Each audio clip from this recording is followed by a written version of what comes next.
وعلى آله وأصحابه أجمعين. أما بعد فأعوذ بالله من الشيطان الرجيم. بسم الله الرحمن الرحيم. هل يستوي الذين يعلمون والذين لا يعلمون إنما يتذكر أولو الألباب. اللہ تبارک و تعالیٰ کا احسان ہے کہ پروردگار عالم نے ہمارا تعلق اس امت میں رکھا جس امت کو اللہ تعالیٰ نے تعلیم کی اہمیت اور تعلیم کی فضیلت سے آراستہ پیراستہ کیا. یوں تو انسان کا تعلق ہی اللہ تعالیٰ کی توفیق اور اس کی سعادت سے علم سے جڑا ہوا ہے، اور انسان کو اللہ تعالیٰ نے دوسری مخلوقات پر جو اہمیت اور فضیلت دی وہ اس علم کی وجہ سے دی، اور اس علم کا سبب اور ذریعہ اللہ تعالیٰ نے ایک ایسے نظام سے جوڑا ہے جس نظام کے اندر ایک معلم تعلیم دیتا ہے اور اس تعلیم کو، اس علم کو پانے والے متعلمین علم کو حاصل کرتے ہیں. یہ کام پہلے زمانے میں انبیاء اور ان کے صائبین اور ان کے رہبان اور آخری نبی محمد عربی صلی اللہ علیہ وسلم کے زمانے میں اللہ کے پیغمبر اور ان کے صحابہ کرتے ہیں. یہی وجہ ہے کہ جو اس علم سے تعلق رکھتے ہیں اور اس علم کو پھیلانے کا ذریعہ اور سبب بنتے ہیں، اللہ کے نبی صلی اللہ علیہ وسلم نے ان کے مقام اور مرتبے کے حساب سے، کام کے حساب سے ان کو انبیاء کا وارث ٹھہرایا ہے. یہ ادارہ، جس ادارے کے اندر ہم بیٹھے ہیں، برسہ برس سے گاؤں کی مدد اور ان کے تعاون سے، ذمہ داروں کی ذمہ داری سے، اساتذہ کی محنت اور جتن سے اللہ کا شکر ہے، کرم ہے، احسان ہے کہ برسہ برس سے علم دین کو پھیلانے کا ذریعہ اور سبب ہے. بچیاں بھی آتی ہیں اور تعلیم حاصل کرتی ہیں، رہتی بھی ہیں، اور بچے بھی علم کو حاصل کرتے ہیں. اللہ تعالیٰ کا بڑا کرم ہے کہ پروردگار عالم نے زمین کے اس ٹکڑے کو قرآن پاک کے علم کو پھیلانے کے ذریعے کے طور پر قبول کیا. اللہ تعالیٰ اس کو قبول فرماتا ہے. زمین کا وہ ٹکڑا جس کے اوپر اللہ تعالیٰ کے ذکر کو عام کیا جاتا ہے اور اللہ کا نام لیا جاتا ہے، وہ ٹکڑا اور زمین کے ٹکڑوں پر فخر حاصل کرتا ہے کہ میرے سینے پر اللہ کا نام لیا جاتا ہے. چھوٹے چھوٹے بچے اور بچیاں علم کو حاصل کرتی ہیں، علم کو سیکھتی ہیں. یہی ایک ذریعہ ہے اس امت کے اندر قرآن پاک کی حفاظت کا، جس کا اللہ تعالیٰ نے وعدہ کیا ہے کہ ہم ہی قرآن پاک کو نازل کرنے والے ہیں اور ہم ہی اس کے محافظ ہیں. یہ چھوٹے چھوٹے بچے اور بچیاں قرآن پاک کی آیتوں کو یاد کرتی ہیں اور ان کو اپنے سینے میں محفوظ کرتی ہیں. نتیجہ یہ ہوتا ہے کہ اللہ کا قرآن محفوظ رہتا ہے. صحابہ اکرام رضوان اللہ تعالی علیہم اجمعین کے زمانے میں جب بات آئی قرآن پاک کی حفاظت کی، تو انہی حافظین قرآن جو صحابہ اکرام کی جماعت میں تھے، ان کو طلب کیا گیا اور ان کو بلایا گیا اور ان سے کہا گیا کہ قرآن پاک کی جو آیتیں تمہارے پاس ہیں، چاہے تمہارے پاس لکھی ہوئی ہوں یا یاد ہوں، ان کو پیش کرو. چنانچہ صحابہ اکرام کی جماعت کے نوجوان، بوڑھے، ذمہ داران، قرہ وہ آئے اور انہوں نے آنے کے بعد قرآن پاک کی ایک ایک آیت اور ایک ایک سورت کو حضرت ابو بکر صدیق رضی اللہ تعالی عنہ کے پاس رکھا۔ وہاں حضرت عمر فاروق بھی تھے، اور ان حضرات اکابرین نے قرآن پاک کو جمع کیا۔ نبی پاک صلی اللہ علیہ وسلم کے زمانے میں قرآن پاک ایک جلد کے اندر نہیں تھا۔ نبی پاک صلی اللہ علیہ وسلم کے 23 سالہ وحی کا زمانہ چلا گیا اور آپ اس دنیا سے کروٹ فرما گئے۔ آپ کے بعد حضرت ابو بکر صدیق آئے، اس وقت قرآن پاک کو جمع کیا گیا۔ جب قرآن پاک جمع ہو گیا تو امت کے حوالے کر دیا گیا۔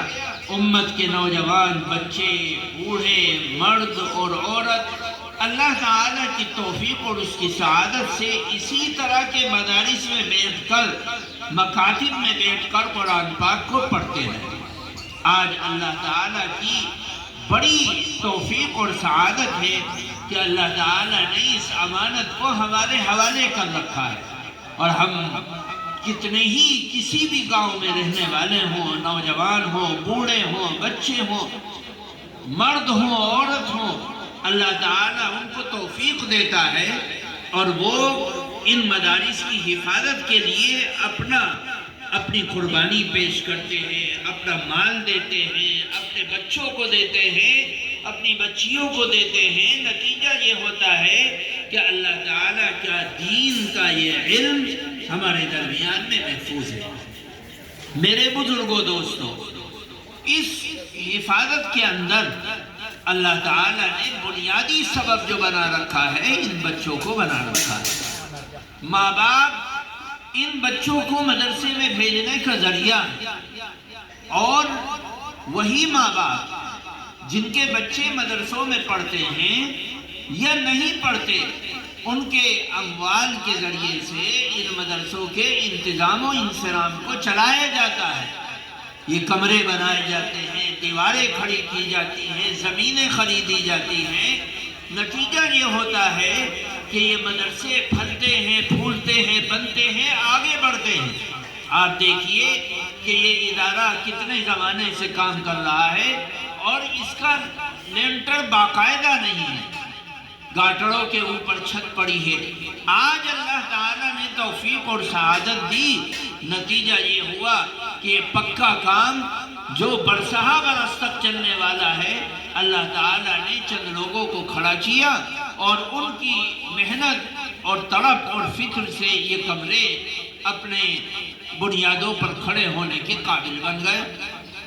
انشاءاللہ جلد از جلد امید ہے کہ ان کمروں کو بنا دیا جائے گا، اور بننے کے بعد ان پہ لینٹر پڑ جائے گا، اور بچے اور بچیاں علم کو حاصل کرنے کے لیے ان میں سما جائیں گے۔ تو میرے بزرگوں، کہاں کہاں سے اللہ تعالیٰ کس کو کھڑا کر دیتا ہے جو اللہ تعالیٰ کے قرآن کی حفاظت کا ذریعہ اور سبب بن جاتے ہیں، یہ ہم جانتے بھی نہیں، اور ہمیں پہلے سے پتہ بھی نہیں ہوتا کہ ایک ایسا آدمی جس کے لیے کوئی آدمی سوچ نہیں سکتا کہ اللہ تعالیٰ قرآن پاک کی حفاظت کے لیے اس کو سبب بنا دے گا، لیکن اللہ تعالیٰ کی توفیق سے اس کے دل میں فکر پیدا ہوتی ہے اور وہ اپنی آخرت کو بنانے اور چمکانے کے لیے قرآن پاک کی حفاظت کے لیے کھڑا ہو جاتا ہے۔